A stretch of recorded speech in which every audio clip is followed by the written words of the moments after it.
All right, man. Today is Sunday, November 27th, 2022.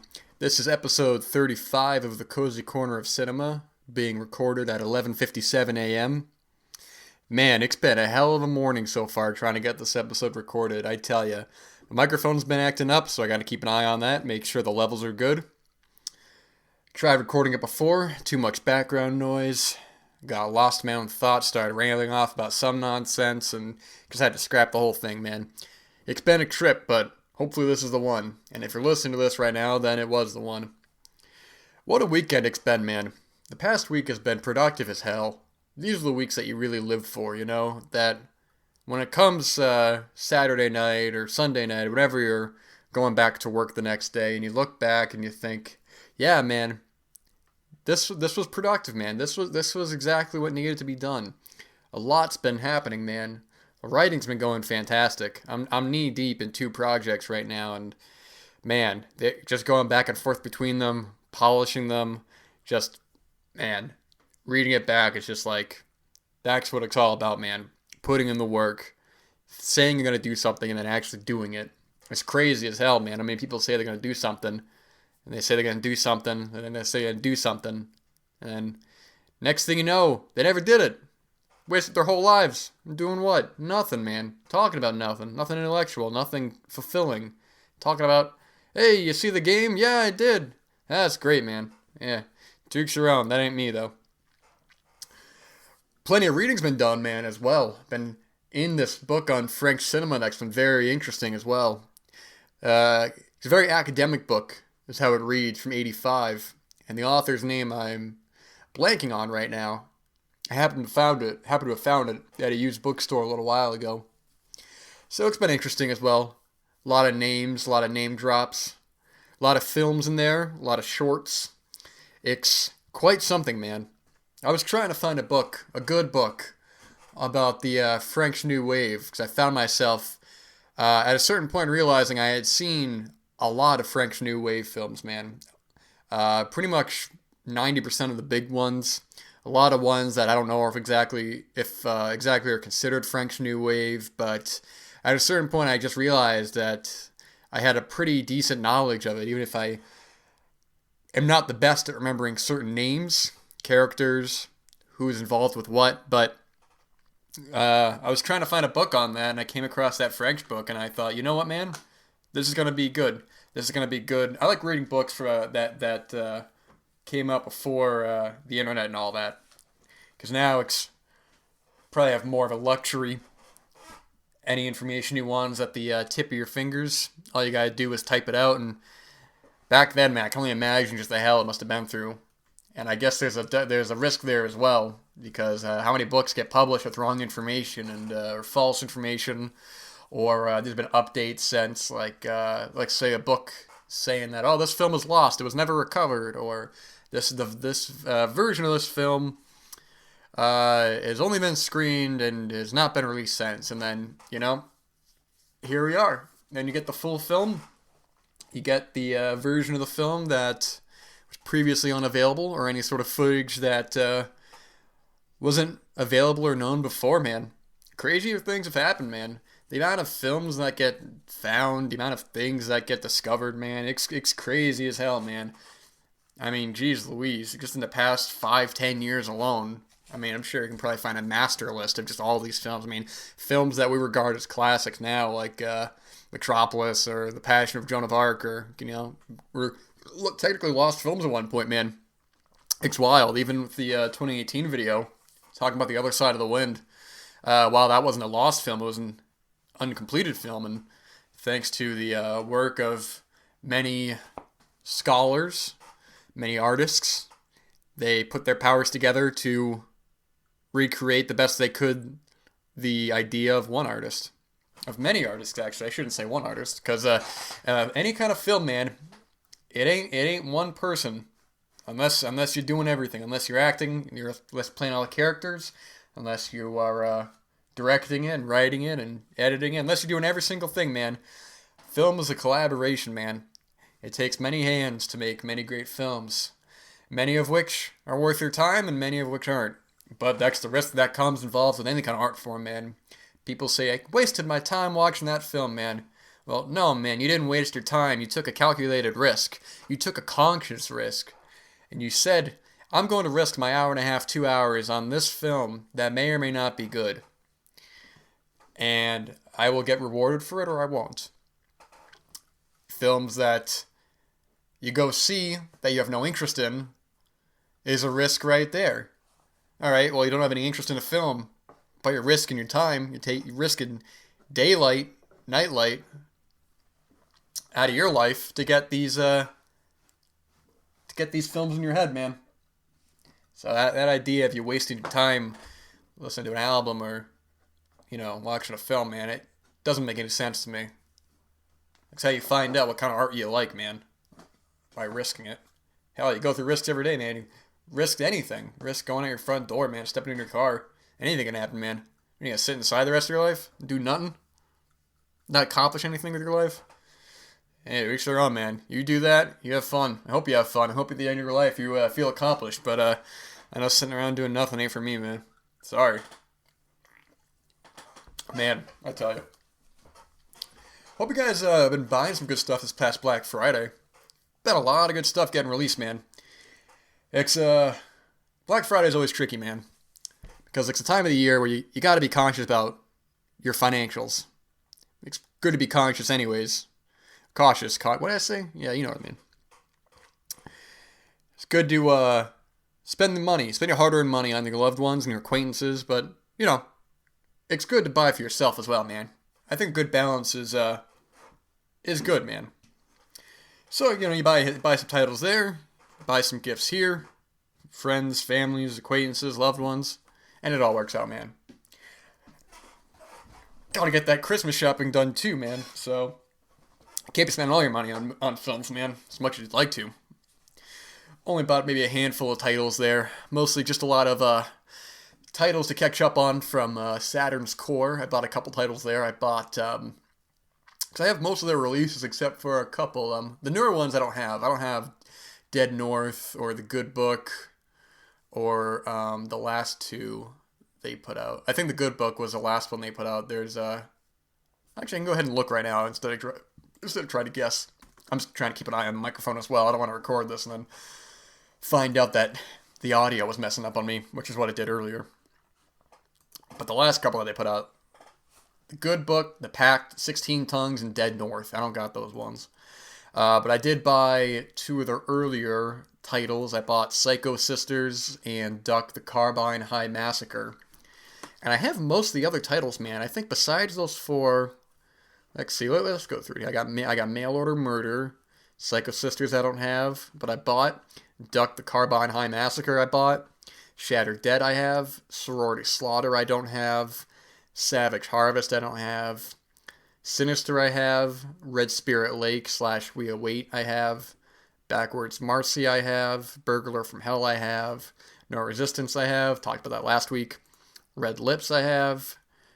And Ravage I have. So I think I only need 4, 5, 6 more. And I'll be all set. I don't care about those shelf dividers, man. Organize my collection by alphabetical, man, not by label. I thought about doing that, but there's too many odds and ends, man. Too many just random labels that I have from, that I'll have 1 or 2 titles from, that I don't want to have to take a guess at who put that out and then try to find it alphabetically, man. It just ain't worth it. But Saturn's core always do good work, man. Always put out really cool stuff, man. I think I've liked most of what they've put out, man. Shattered Dead, solid zombie film. I just watched Sinister the other night, actually. Liked it a lot. First half's fairly slow, which is its biggest problem. There's a lot of build-up, but when it gets going, man, it's a lot of fun. I think the filmmaker as well, that same filmmaker did Ravage, which I've seen, but I was just talking about it with somebody I don't remember a thing about, so I might have to give that a rewatch at some point. And I talked about No Resistance last week, how that was a really, really interesting film. Liked it quite a bit. Worth your time. At the time you're listening to this, the sale's on its way out. You got one more day to do it, tomorrow on Monday, and then you gotta wait, man. Gotta wait for their halfway sale. But they're a label, and all their partner labels. There's so many good titles that there ain't no way you've seen some of these films, man. It's good to if you have the money to take risks, like we were mentioning before on some of these titles, or you go, oh man, they put that out, that's great, man. Like I've mentioned before, maybe I haven't mentioned before, I don't know, but Fun City Editions is labeled by Jonathan Hertzberg out of New York. Actually, I'm sorry, I don't think they're actually based out of New York. They might be California, to my knowledge. I might be wrong about that, so I apologize, but I have all their titles, man. I love what they do. I love what they put out. They've put out some truly terrific films. Jeremy, for one, is a film that it's always my go-to recommend if someone is like, hey man, I want to get a Fun City title. Hey man, you gotta get Jeremy. You ain't seen it, man, you're missing out. It's one of those great lost 70s films that I think cult fans and film fans knew about, but how many of them had actually seen it? Probably not a whole lot. Film they had to do some digging for. Walking the Edge, the late great Robert Forster. That's just a great film as well. I just watched Bilitis, or is it Bilitis or Bilitis, man? The way they were saying it in the film, I couldn't really hear. It's not a great film, man. I'll tell you that up front. It drags a lot, man. But it reminded me a lot of Emmanuel in a lot of ways. Not necessarily in plot structure or character interactions. It's a little difficult to explain, but something about the way it was shot, a lot of the forest exteriors, even though I know Emmanuel is more of a urban kind of setting where she goes around.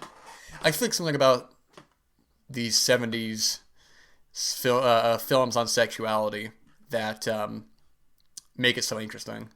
That reminds me of it. Reminds me of the films, I should say. I'm trying to get my words out. So I'm actually reading here. I had no idea that the cinematography done by Bernard Dalencourt, who worked with, oh geez, man, how am I going to pronounce this name? Valerian Boix. I don't know how to say his name, man. I've seen Immoral Tales and the Beast, man. Those are some wild films, man. Oh my gosh, man. That time I saw the Beast, I was watching that film, and it's like it starts out pretty slow, very dialogue heavy, and I watched it late at night, which is always it's a risk you take right there, man. Watching a film late at night, especially a film that's dialogue heavy, man. And I woke up, and I woke up to a pretty infamous scene in the film that I won't give away. But when it was happening, I said to myself, I don't know what is happening here, man. Out of the obvious, which is I don't know what's happening in the context because I fell asleep, but also in you fall asleep, like say you're watching a film like Picnic at Hanging Rock, and then you wake up and a film like Night of the Demon is happening. And it's like, what? Is this the same film, man? Wild stuff, man. Wild stuff. I think Arrow Video put those two out. The third film is I'm not sure about. La Marge. I think they put that out too, did they? I don't think. Shoot, jeez, man, I don't actually know. I gotta keep an eye on that one, man. I gotta check that out. But oh, that was part of. Was that in the Sylvia Crystal set? No, it wasn't. Why did that come up then? You know what, man? That's all right. Oh wait, no, it is. Man, what the hell? What the hell's going on here, man? Jeez, man, I did not know about this, man. That set from Cult Epics, man. Gosh, now I'm really curious, man. Is that part of the set or not? You know, man.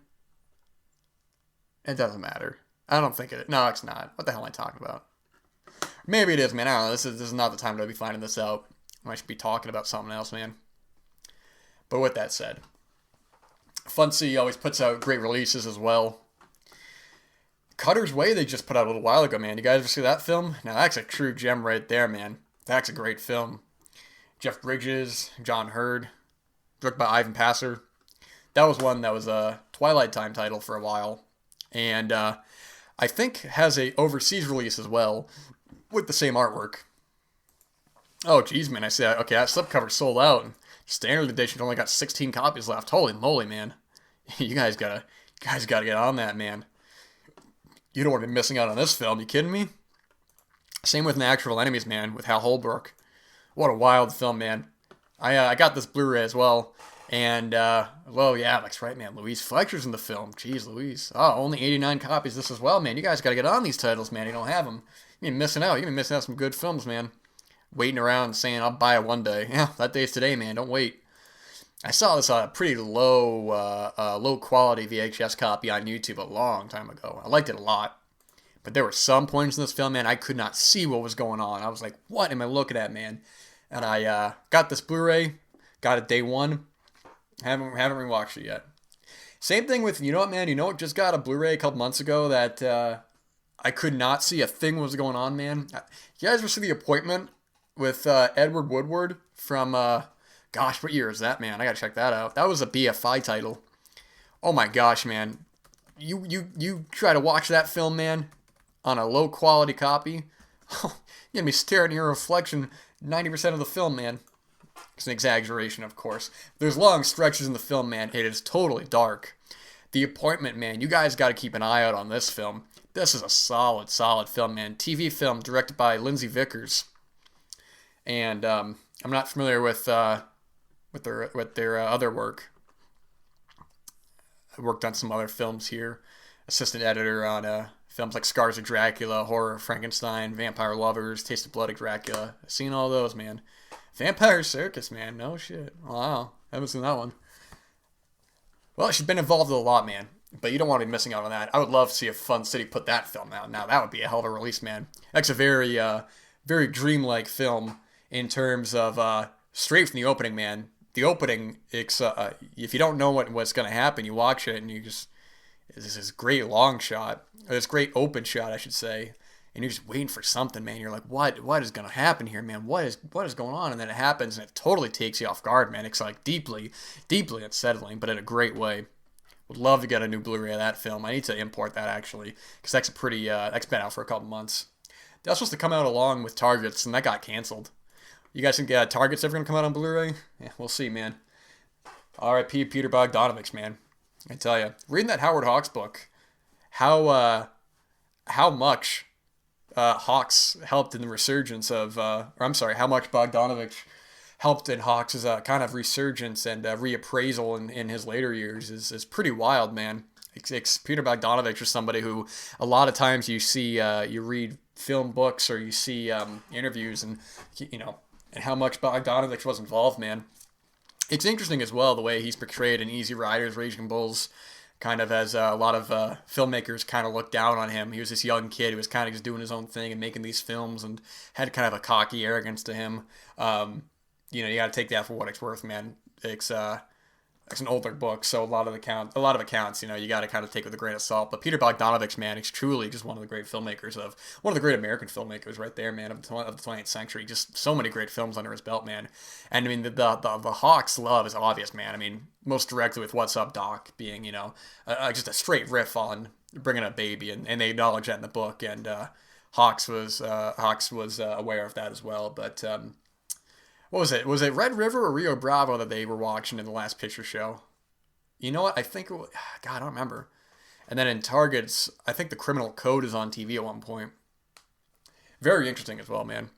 He did Nickelodeon, right? Bogdanovich. That's one that I don't think has that. I think people are waiting on Blu-ray of that. That I have not seen that one, man. I've kind of thought about going through some of Bogdanovich's films that I haven't seen because I've only seen a handful of them, and a lot of his later work, I mean, I guess especially his recent work, I haven't seen. His last film was 2017, I think. It was She's Funny That Way. I remember when that came out. It was I heard a lot of talk about it, and then it came out and I didn't hear any talk about it after that, man. It's wild stuff. I'm sorry, 2014. I'm talking about 2017. And then I guess technically his final film for sure is The Great Buster, a documentary from 2018, which I was not aware of, man. I kind of wish I went and saw that for the 2018 list that I did. That would have been real cool to watch, man. But yeah, man. You know what I could see? You know what I could see Fun City putting out? Speaking of Bogdanovich, I can see him putting out Star 80, man. You guys ever see that film? Now that is a wild film, man. Star 80, man, with Eric Roberts and Mariel Hemingway. Wild film, the true story about the Playboy Playmate, Dorothy Malone, and the just crazy relationship that she had with this jealous guy, Paul, played by Eric Roberts. Man, it's totally a wild, like real dirty film, man. You watch it and you're just like, man, and it does ride that line a little bit of I found it being, is it trying to tell a story, an interesting story, or is it trying to be exploitive? I don't know, man. I always, anytime real on-screen death, like in a case like this where you're going to actually see the murder, It's did I say Dorothy Malone? What the hell am I talking about? Dorothy Stratton. Dorothy Malone. I'm losing it, man. You kidding me? Oh my gosh. Jeez Louise. I don't know where I got Dorothy Malone from. But anyways, man, you guys should check that film out. Dorothy Malone. That's gonna bug me now. Um, anyways, man, you gotta check that film out because great performance by Eric Roberts, man. He's one of these actors who does so much work that you forget how good of an actor he actually was. And I know he's I really have no interest in any of his film, any of the films he does now. It's an act, an actor's got to work, but the quality of work there, I've heard is not up to snuff. But she's solid in the film, man. I noticed they show this on TCM a lot, so if you have TCM or you got a DVR, you can go ahead and record that, man. Good stuff there, man. Love to see Fun City put that film out. That'd be real cool. But you take a look on the partner labels page. You got a lot of great titles, man. If you can, you gotta take a risk on some of this stuff too. I picked up that Blu-ray of Vortex. I haven't rewatched. Don't know when I'll get an opportunity to rewatch it. There's so much other stuff you gotta watch first, man. But that's a great release as well. The Kid Brother was one that I picked up. I haven't watched yet from Canadian International Pictures. It looks interesting, man. It looks interesting as hell. It's a lot of these titles, man. If you're a subscriber, you get discounts on a lot of the titles, man. So that's why I end up picking up a lot of stuff that I wouldn't normally if I didn't get a discount on. Primarily, though, Fun City is the only real label that I'll buy everything from. Saturn's core is up there, but they're not as much of a priority. Because there's so much stuff out there, man, and there's a lot of the newer stuff, man. I got no interest in. I got absolutely really no interest, man. It's a lot of brand new films that come out on the partner labels to Blu-ray. I just hey man, if I had a barrel full of money and just throw it at it, of course, buy it all. But at the same time, you got to realize that you buy so many titles, you're not gonna be able to watch them all. It's not gonna happen, man, unless you sat down every day and you just did nothing but watch films, man, and you got nothing done in your life. And you can say, I watched all these films, man, and hey, man, go for it, But it's all about finding a good balance between buying and watching, man. I try to buy a good amount and try to watch a good amount, balance it. But at the same time, you got titles to stream, you got all these other methods, man. I still get DVDs in the mail from Netflix, so I got those. The library has titles you ain't gonna find anywhere else, man. Gotta go to the library, man. Gotta find some good stuff there. So, gotta do stuff. I mean, it's just there's so much there. You only have so many hours in the day, so it's like how many hours do you want to devote to watching, but also to other creative endeavors as well. That's what I'm saying before. Is that the idea of just going out and doing nothing, man. It's like I can't even fathom that, man. You kidding me? There's so much to do, man. So much to watch. So much to take in. What am I gonna do? Sitting in a loud pub watching, I don't know, watching football or whatever. If that's what you want to do, man, go for it. I'm just saying that. Every day there's just so much to do. And that's why we gotta make the most of it, man. We only got this life, man. And ain't nothing in this life guaranteed except for two things, man. Life and death. And you already got one out of the way. So you only got one more guarantee, man. But with that said, taking that time for your art, your creative endeavors, it's important, man. It's important to get that balance of what you put out and what you take in, man. Should be a good balance there, I believe. But with that said, man, we're gonna cut this episode a little bit short. There's so much to do, man. It's not even funny. But with that said, check out some of these titles, man. Keep an eye out. Write some titles down. I'm sure you can find, there's probably hundreds of videos out there, people saying the best titles to get this and that. Take risks, man, on all films. Any film. Even if you think a film's not going to be for you, man, and you need to assess yourself if it's worth taking that risk. And maybe it will be, maybe it won't. Maybe it's a good risk, maybe it's a bad risk, but you won't find out until you actually do it, man. So that's all I got for this episode, man. Gonna come back next week. That's right. A couple days, got the December 2022 Blu-ray video coming on Thursday. So keep an eye for that out, man. I will tell you up front, I did pre-record that, obviously. That's all set and edited. I know there's a couple films that I mentioned that have been delayed. I'll tell you right now, I mentioned The Big Gun Down coming from Indicator, which I know has been delayed to January, but I left it in there for the sake of just the talk I had a little bit about it, recommended it, and when it comes back up in January, I'll just give a brief thing about it. So with that said, keep an eye out for that. keep watching, keep doing your art, keep doing whatever you gotta do, man. Don't waste your days, man. It's the end of the year. We gotta take care of our end of the year goals, end of the year tasks. So let's do it, man. Let's do it right now. Don't waste any more time, man. Thank you for spending the time with me. Thank you for spending this 25 minutes with me. And let's get the work done, man.